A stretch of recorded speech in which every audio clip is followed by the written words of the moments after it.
Joshua Jackson. Welcome to the project. Hi, Georgie. How you doing? I'm doing so well. I'm excited to talk to you. I'm excited to talk about Fatal Attraction as well. Iconic film. What did it feel like stepping into the shoes of that role of Dan?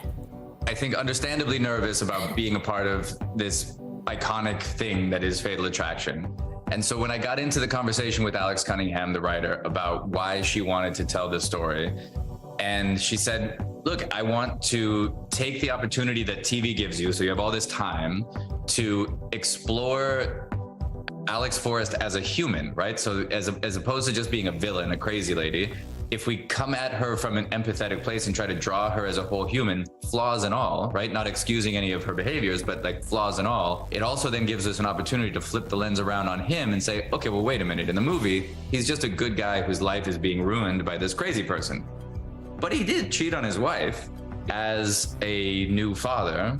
To tell the story of a man who chooses to abandon his family for his own pride was really compelling to me, because it is an inconceivable thing for me to choose to be away from my family. I don't like to be away from them for a week, let alone years.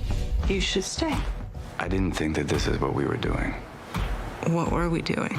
Your character, Dan, he has some ego, I have to say, which he wants to protect at all costs, right? In Hollywood, in your career, how do you go about coping with those egos in show business? It's not the egos around me I got to worry about, it's mine.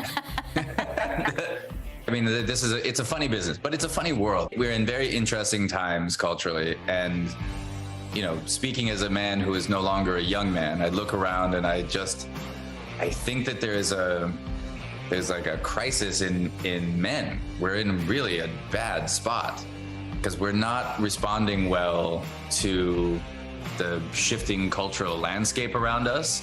And I think a lot of that is about ego. I don't have the right answer for it, but it is a very odd space. So Hollywood, I don't think is any different. Like we are in a radical re-examination of what it means to be like a functioning man inside of my line of work. It would be remiss of me to talk to Josh and not bring up a role that was iconic for anyone growing up from the late 90s. Pacey from Dawson's Creek.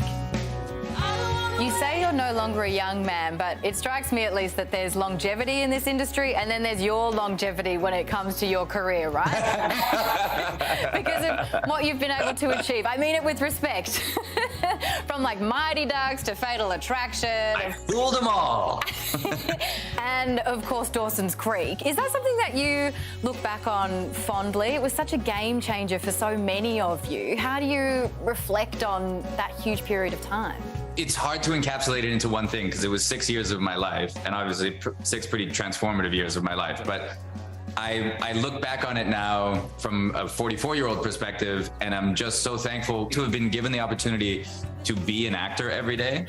I did it in the era before social media, so all the dumb stuff I was getting into was between me and whoever I was doing it with. And so, yeah, I mean, I'm just really, really thankful for that time in my life. And obviously it then set me up to like have the opportunity to have a career for another 20 years.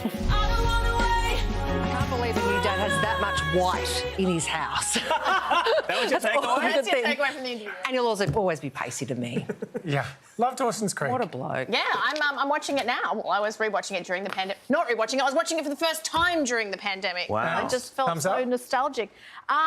Thumbs up. Love Pacey. Fatal Attraction is out now exclusively on Paramount+.